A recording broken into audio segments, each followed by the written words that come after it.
बिस्मिल्लाहिर्रहमानिर्रहीम व्यूअर्स अस्सलाम वालेकुम। क्या हाल चाल है आपका? उम्मीद है ठीक होंगे। आज मैं बनाने जा रही हूँ सरसों का साग, जो कि जिसको कि मैंने बहुत अच्छा सा यूनिक तरीके से जो है ना तड़का लगाया था। उम्मीद है आपको पसंद आएगा। इसके लिए मैंने ले लिया था कि दो किलो मैंने साग ले लिया था, और तकरीबन आधा किलो मैंने पालक, आधा किलो से कुछ ज़्यादा मैंने पालक ली थी। देसी पालक भी बहुत अच्छी सी कटाव वाली आई हुई थी, तो वो भी मैंने साग में डाली है। और एक गट्ठी मैंने उसकी बाथू की ले ली थी, क्योंकि उसके बगैर जो साग का जायका जो है ना वो कंप्लीट नहीं होता। तो फिर मैंने बहुत अच्छे तरीके से साग बना लिया था। ये देखें, आप साग का बनाने का तरीका देखें कि नीचे से मैंने जो है ना सारे जो है ना पत्ते इसके टंडल समेत उतार लिए हैं। और जहाँ तक इसका साग का टंडल जो सॉफ्ट होता है ना, वहाँ तक हमने उतार लेना। जहाँ से ये ना तोड़ा जाए तो फिर उस वहाँ से छोड़ देना है, क्योंकि वो उधर से फिर वो पका होता है, तो इसलिए वो गलता भी नहीं है जल्दी, और ना ही वो जायके में अच्छा होता है। इसी तरह से आपने सारा साग बना लेना है बहुत अच्छे तरीके से। और मैंने सारा साग इस तरह से बना लिया था। इसके बाद मैंने जो है ना बाथू जो है ना वो मैंने तोड़ लिया था। बाथू का भी जो है ना जो सॉफ्ट जो जैसे जहाँ तक टंडल होते हैं वहाँ तक तोड़ लेना है। पूरा पूरा टंडल आपने नहीं तोड़ना, बस सॉफ्ट जो टंडल होते हैं ना वहाँ तक तोड़ के इसको बारीक काट लेना है। तो फिर मैंने साग की बहुत अच्छी सी कटिंग कर ली थी, बारीक कटिंग की थी। इसी तरह से मैंने पालक के भी जो है ना वो पालक को भी मैंने इस तरह तोड़ के पत्ते उसके ले लिए थे, और उसके भी मैंने इसी तरह अच्छी सी कटिंग कर ली थी। अच्छा जी, साग की सारी कटिंग करने के बाद मैंने साग को बहुत अच्छे तरीके से धो लिया था। और तकरीबन मैंने 3 पानी जो है ना मैंने धोया था साग को। हर सब्ज़ी जो होती है पत्तों वाली उसको आप तकरीबन 3 पानी लाजमन धोया करें, ताकि उसकी अच्छी तरह से मिट्टी वगैरह निकल जाए। इसके बाद मैंने साग को प्रेशर में डाल दिया था, और बाथू मैंने अभी इसमें शामिल नहीं किया था। साग को और पालक को मैंने प्रेशर में डाल दिया था बॉईल होने के लिए। अब ये मेरा साग और पालक जो है ना वो अच्छी तरह से बॉईल हो चुके हैं। अब हम इनका जो है ना पानी, जो एक्स्ट्रा पानी है ना, वो सारा मैं साग में से और पालक में से निकाल दूँगी। पानी निकालने के बाद मैंने फिर दोबारा से इसमें पानी डाला है, क्योंकि वो पानी जब हम निकाल देते हैं ना तो फिर वो साग का जो कसैलापन होता है या कड़वाहट होती है वो ख़त्म हो जाती है। अब मैंने ताज़ा पानी फिर इसमें डाल दिया है। तकरीबन मैंने साग अब आपका डिप हो जाए इतना पानी आपने डालना है।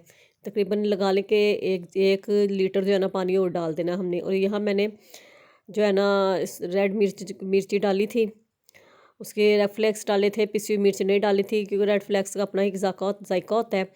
और उसके बाद मैंने नमक जो है ना वो अपने जायके के मुताबिक डाल लिया था, आप भी डाल सकते हैं। और इसके बाद मैंने तकरीबन 10 से 12 अदद जो है ना हरी मिर्चें ले ली थी, वो तीखी वाली होती हैं, वो मैंने बारीक काट के वो भी मैंने डाल दी थी। ये जो मिर्ची डालना है ना वो आपके लिए ऑप्शनल है, आप चाहे तो पिसी हुई मिर्च भी डाल सकते हैं, लेकिन मैं जो है ना चिली फ्लेक्स डालती हूँ, क्योंकि इससे ज़रा अच्छा जायका होता है साग में। और ये देखें, अब मैंने बाथू जो है ना इस स्टेज पे आके डाला है, बहुत अच्छी तरह से धो के नीट करके। और इस स्टेज पे आके मैंने बाथू डाल दिया। इसके बाद हम प्रेशर जो है ना इसको बंद कर देंगे। तकरीबन आधे घंटे के लिए मैंने प्रेशर को जो है ना इसको वेट वेट लगा दिया था। और आधे घंटे के बाद फिर हम देखेंगे, अगर हमारा साग जो है गल चुका होगा, नहीं तो फिर हम और 10 मिनट के लिए ना दोबारा से जो है ना प्रेशर को लगा सकते हैं। और आप आधा घंटा लगा के चेक कर ले, साग अगर अच्छी ताज़ा और अच्छा हो तो आधे घंटे में गल जाता है प्रेशर के अंदर। अगर आप चाहें तो देगची में या वो मिट्टी की जो हांडी होती है उसमें भी आप साग बना सकते हैं।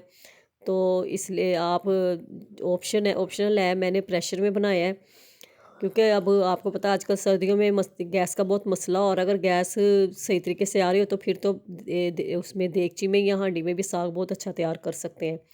और मैंने तकरीबन आधे घंटे के बाद चेक किया साग को, साग मेरा गल चुका था। फिर मैंने उसको अच्छी तरह से जो है ना बेलना, तो मेरे पास जो घोटना जो है ना वो तो मेरे पास अवेलेबल नहीं है। तो मैंने ना मधानी जो होती है ना बड़ी, उसके साथ मैंने इसको ना अच्छी तरह से ना मेल्ट करना और घोटना शुरू कर दिया था। और बहुत सॉफ्ट और इतना अच्छा जो है ना साग गल चुका है कि खुद ब खुद जो है ना ये घुटा जा रहा है और मेल्ट होता जा रहा है। अब यहाँ पर उसको थोड़ा सा मैंने घोट के, तो इसके बाद मैं अब ये जो है ना खुशक आटा, जो गंदम का आटा आम हम घर में इस्तेमाल करते हैं, वो हम इसमें डाल देंगे।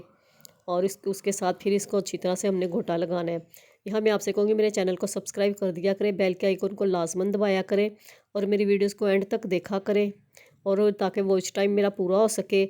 और जो लोग सब्सक्राइब किया हुआ है जिन लोगों ने, वो भी लाजमन मेरी वीडियो के एंड तक देखा करें, और कमेंट्स बॉक्स में मुझे बताया करें कि मेरी वीडियो आपको कैसी लगी और आपको कौन कौन सी रेसिपी जो है ना बना के दूँ। ठीक है, जब फिर दोबारा से मैंने थोड़ा सा जो है ना आटा डाल दिया इसमें गंदम का, और इसको अच्छी तरह से घोटा लगा लेंगे। बहुत अच्छा सा, आप भी देख रहे हो कितना अच्छा सा हमारा साग जो है ना बहुत अच्छा सा जो है ना हो घुट रहा है और मुलायम हो रहा है। देखें जी, साग मेरा जो है ना बिल्कुल मुलायम हो चुका है, घुट चुका है बहुत अच्छी तरह से, और बहुत अच्छा सा घोटा लगाया इसको।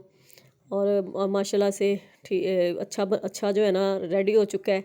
और गोटा जो है मैंने मिल के लगाया, मेरा छोटा बेटा उसको मैंने साथ लगा के बहुत अच्छा सा फिर हमने मिल के गोटा लगा लिया था।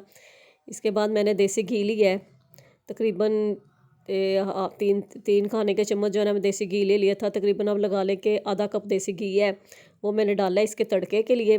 और घी को मैं अच्छी तरह से मेल्ट कर लूँगी। बहुत अच्छा सा घी को पहले मेल्ट करेंगे, घी गर्म हो जाएगा तो इसके बाद फिर जो है ना मैंने आधा चम्मच जो है मैं खाने का एक चम्मच जो है ना मैंने अदरक को अच्छी तरह से पीस लिया था। आप भी अच्छी तरह से पीस ले, उसका पेस्ट बना लें और वो इसके तड़के में जाएगा। अदरक के साथ तड़का साग को बहुत अच्छा लगता है। देसी घी भी अगर आपके पास अवेलेबल नहीं है तो आप दूसरा घी भी इस्तेमाल कर सकते हैं तड़के के लिए, लेकिन जो मज़ा देसी घी के साथ होता है ना साग खाने का, वो तो बहुत ही ज़्यादा जो है ना यूनिक और बहुत अच्छा होता है। तो इससे देसी घी हो तो साग जो है ना मैं बनाती हूँ घर में, तो इसके साथ ही मज़ा आता है। और इसको फ्राई होने देंगे, अदरक को अच्छा सा गोल्डन सा फ्राई होगा अदरक हमारा। तो इसके बाद जो है ना मैं यहाँ पर मैंने जो साबुत लाल मिर्च होती है वो भी बहुत ज़रा तीखी होती है, वो उसके उसके 4 से 5 जो है ना साबुत लाल मिर्चें वो मैं इसमें डाल दूँगी, और उनका ही फ्लेवर बहुत अच्छा आता है तड़के में। और इसके बाद इनको फ्राई करूँगी बहुत अच्छे तरीके से। फ्राई करने के बाद साग को मैंने अच्छी तरह से घोटा लगा के तो एक बोल में निकाल लिया था।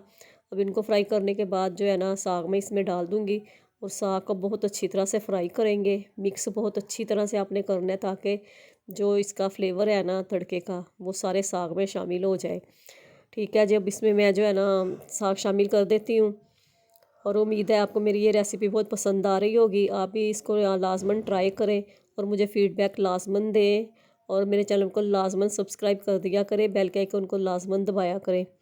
आपकी सपोर्ट की मुझे बहुत ज़्यादा ज़रूरत है, और बहुत ज़्यादा जो है ना आपकी मुझे हेल्प चाहिए। ठीक है जी, अब साग को मैं अच्छी तरह से मिक्स कर रही हूँ। आप भी देखें, आपने भी इसी तरह से साग को बहुत अच्छी तरह से मिक्स करना है। और इसको जो है ना अब हमने थोड़ी देर के लिए जो है ना इसको ढक के तो दम पे रख देना है।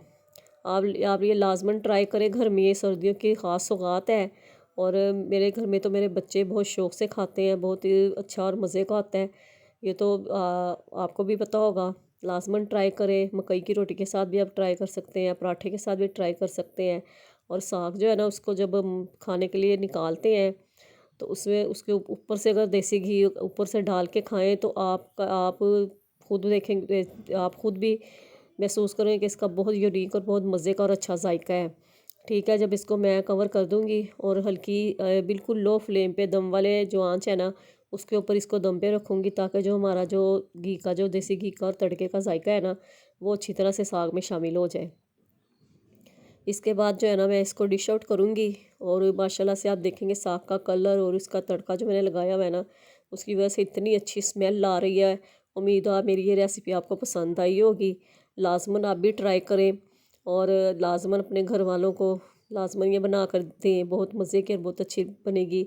और देसी घी जो है ना लाजमन ऊपर इस्तेमाल करें। मैंने देखे देसी घी की गार्निशिंग भी ऊपर की है, कि देसी घी डाला है, और बहुत मज़ा आने वाला है। मकई की रोटी के साथ भी आप ले सकते हैं, और मुझे उम्मीद है आपको बहुत पसंद आया होगा। और अब मुझे इजाज़त दें, मुझे अपनी दुआ में याद रखें, और मेरी दुआ करें कि मेरे चैनल मैं कामयाब हो जाऊँ, मेरा चैनल जो है ना जल्दी जल्दी मोनेटाइज हो जाए, और अगली जो इसकी जो प्रोसीजर है वो भी जल्दी से पूरे हो जाए। और आप भी अपना ख्याल रखें, मैं भी आपको अपनी दुआ में याद रखूँगी। आप अपने इर्द गिर्द के लोगों का, अपने प्यारों का ख्याल रखें। ओके जी, मुझे इजाज़त दें। अल्लाह हाफिज़।